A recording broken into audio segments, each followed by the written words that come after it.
all, my name is Jennifer Lee. I have my bachelor's as a nurse, and I've been a nurse for about 5 years.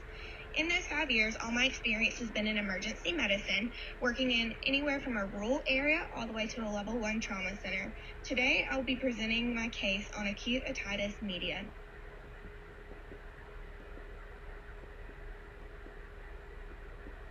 In the demographic data above, you will see that it includes the patient's name, ages, and chief complaints. The patient is a 5-year-old who reports to the clinic with a chief complaint of pain in the right ear. The patient is accompanied by his mother, who is a source of information. The patient's mother is a comprehensive historian, as the patient himself cannot tell or share the exact history, but can only say, "It hurts."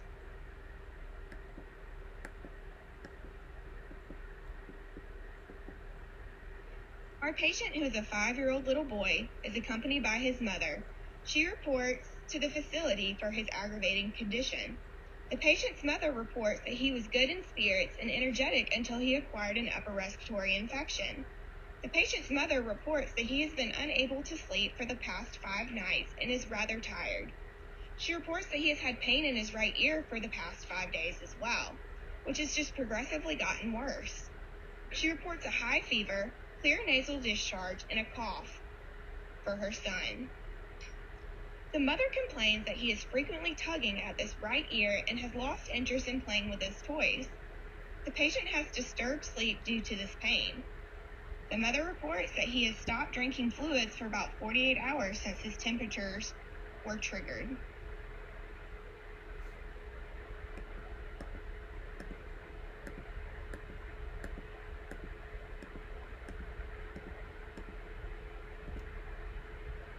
When gathering our medical history, the mother states that the patient does not have any prior medical illnesses.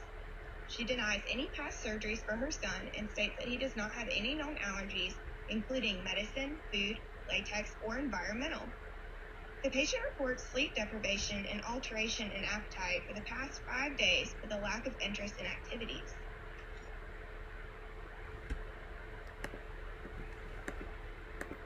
Medication histories are essential to know. It tells us a lot about the patient's history with past prescriptions and can help with recommendations for new medications. The patient's mother denies the use of any medications in the past. She also denies any family history regarding acute otitis media or any other medical health problems.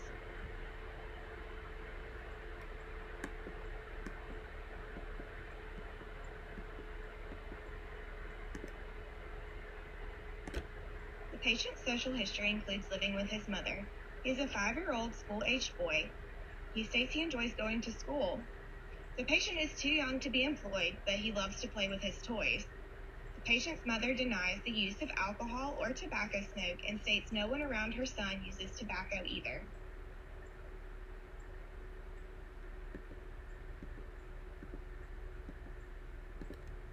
The patient's developmental history includes meeting milestones at the appropriate age, and there were no developmental delays reported. The daily patient activities depend on his mother because of his young age.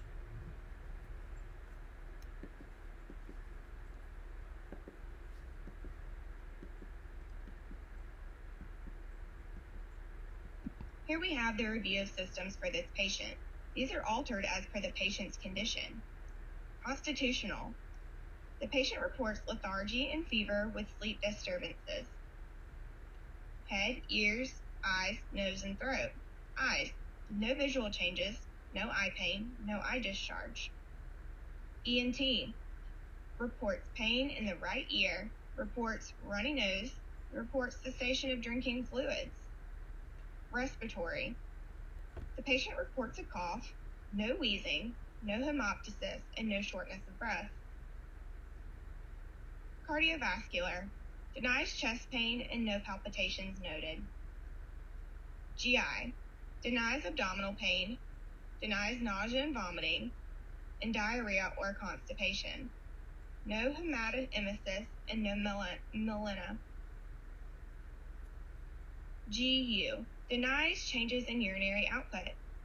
The patient denies urgency, frequency, and dysuria. Denies hematuria, discharge, and pain.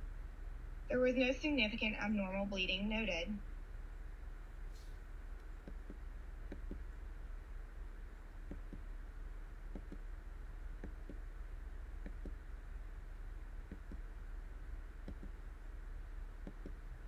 Continuing on with a review of systems. Musculoskeletal, denies musculoskeletal pain or tenderness. Neuro, denies confusion or weakness, denies headache or neck pain. Psychiatric, denies any depression or anxiety. Skin, denies rash or lesions, no open wounds or bruises noted. Endocrine, denies weight loss, no polydysphia, no polyuria, and no polyphagia. Hematologic, denies any anemia or purpura, allergic and immunological, no pruritus, and no swelling.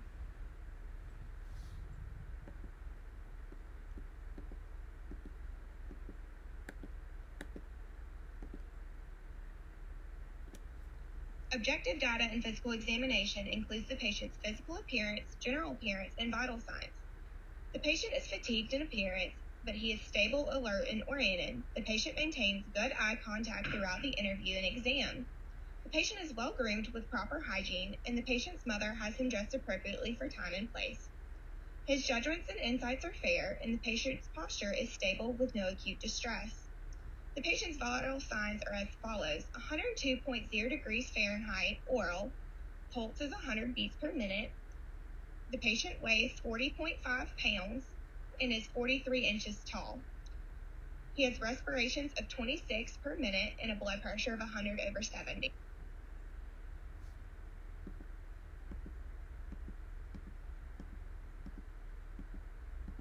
An otoscopy exam was conducted to reveal the clinical picture of pain in the right ear. The results revealed that there was an infection in the middle ear. Moreover, swelling and tenderness were noted. The patient's ear was filled with fluid and mucus. The perforation of the tympanic membrane was noticeable. There was a decreased mobility of the tympanic membrane with partial ossification of the tympanic membrane. It yielded a clear picture of acute otitis media in children.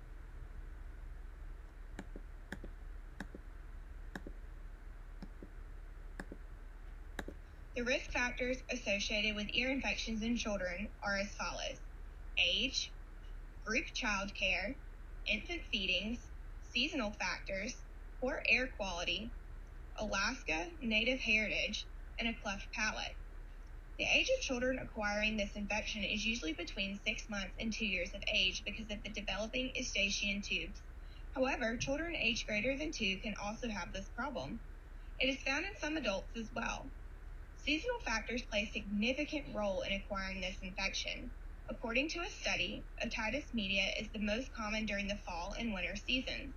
This is because of pollen grains in the air. Further, the risk of acquiring this increases with tobacco or secondhand smoking. The polluted environment is a significant source of adherence to this disorder. Ethnicity plays a vital role in the disease adherence as well. It has been noted that Alaska native heritage is likely to acquire otitis media. Cleft palate is also a significant risk factor in the adherence of this infection in children.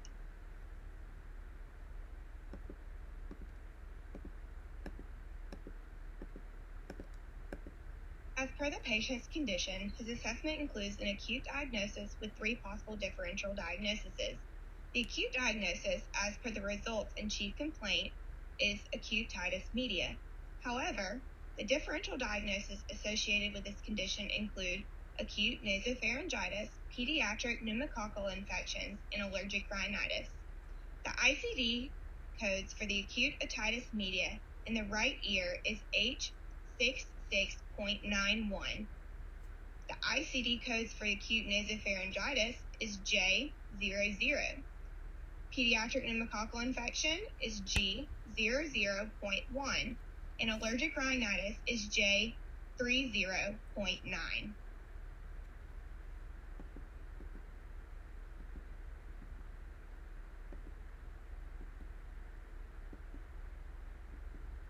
Acute otitis media is a common infection in children. It is most commonly found in the middle ear. According to a study, 1 in 2 children by age 3 has 3 episodes of otitis media. The characteristics include middle ear effusion with pain and fever. The statistics reveal that 1/3 of preschool children visited the doctor for ear pain or discharge from the ear. The symptoms of this condition are tugging of the ear, problems sleeping, fever, headache, drainage from the ear, loss of appetite, trouble hearing, and loss of balance. The symptoms coincide with this patient, hence a possible acute diagnosis.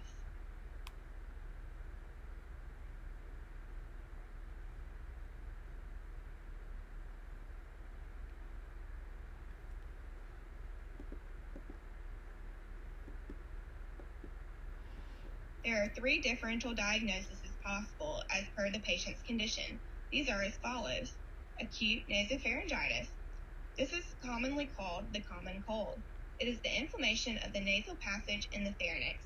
It is usually developed due to an influx of viruses. According to a study, nearly 6 to 10 colds are acquired by school-age children each year. The symptoms of this condition are sneezing, runny nose, weakness, headache, joint pain, sore throat, and coughing. The symptoms manifest this patient's condition, hence a plausible differential diagnosis. Another differential diagnosis for this patient would be pediatric pneumococcal infection. Pneumonia is generally acquired by children. Mortality is high in developing countries, and it has become a growing concern because of the lack of routine vaccination. The symptoms of this condition are cough, pain, vomiting, and loss of appetite, fatigue, and fever. These manifest the patient's condition, hence another possible differential diagnosis for the patient. Finally, our last differential diagnosis is allergic rhinitis. This is the irritation in the nose due to any foreign body such as pollen grains. The symptoms of this condition are sneezing, an itchy nose, runny nose, red, watery eyes, a cough, and itchy palate. The symptoms coincide with this patient's condition, making it another likely differential diagnosis for this patient.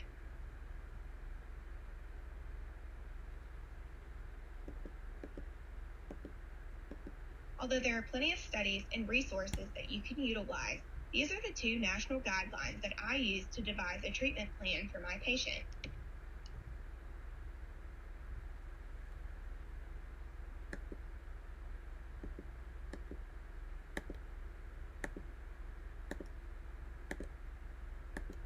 The treatment plan for this patient includes pharmacological and non-pharmacological approaches. Pharmacological management includes antimicrobial therapy and pain management. Pain management therapy can be provided regardless of any antibiotic treatment. The first-line therapy for this treatment for acute otitis media is the antibiotic named amoxicillin. The guidelines recommended dose for this antibiotic is to continue the medication for 5 to 10 days. In developing countries, recommended dosage is high, such as 75 to 90 milligrams per kilogram per day for treating this infection. However, pain management medications such as ibuprofen are effective and can be given orally as per the patient's need, as long as the patient is 6 months of age or older. If the patient is younger than 6 months of age, Tylenol will need to be used. The laboratory tests are very important in knowing about the infection. For this infection, the recommended lab test would be a CBC, or a complete blood count. The diagnosis is crucial to reveal a clear picture of this infection. The healthcare practitioners can alter the medications as per the reports. The diagnostic tests essentially for this patient are acoustic reflectory testing. This test is used to measure the reflection of sound from the eardrum. If there is fluid, the sound will reflect more, thus indicating a pathology.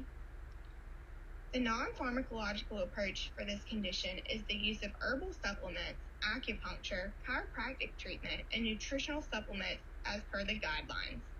The patient was administered in the visit a flu shot.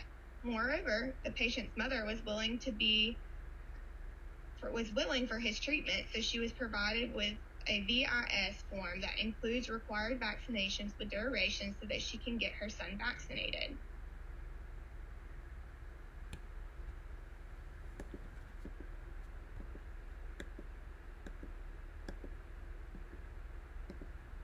As always, health promotion plays an essential role in patient treatment. It is crucial to guide patients and their families so that they can avoid such practices and prevent complications. Health promotion includes patient education with preventative care. The preventative measures for this diagnosis are educating the patient and family on the frequency and adherence of such infection and the seasons that go along with it. The patient should be instructed to increase his water intake to avoid dehydration, and the patient and family should take care of any smoking hazards and exposure to smoking which can result in poor health conditions. The patient education for this condition includes the patient should be getting a flu shot yearly, using lozenges, and gargling with warm water. Moreover, the patient should be instructed to schedule a pneumonia vaccine to prevent pneumococcal infections as pneumonia prevails if guidelines for his condition approve.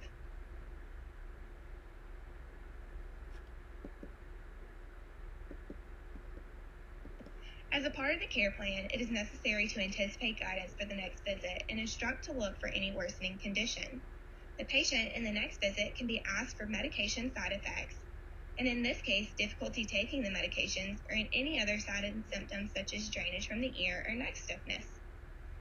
Further, if the antibiotic is ineffective, the patient should be asked to follow up within the next 48 to 72 hours. If the patient thinks that the antibiotic is being effective, then a scheduled follow-up is in the next 2 weeks. For further evaluation, the patient may be referred to an ENT to facilitate adequate treatment and noticeable positive health outcomes.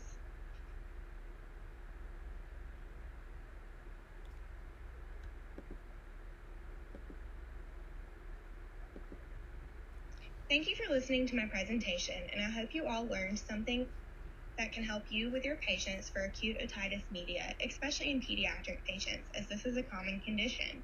It is important to educate our patients and their family members on this condition as it is so common.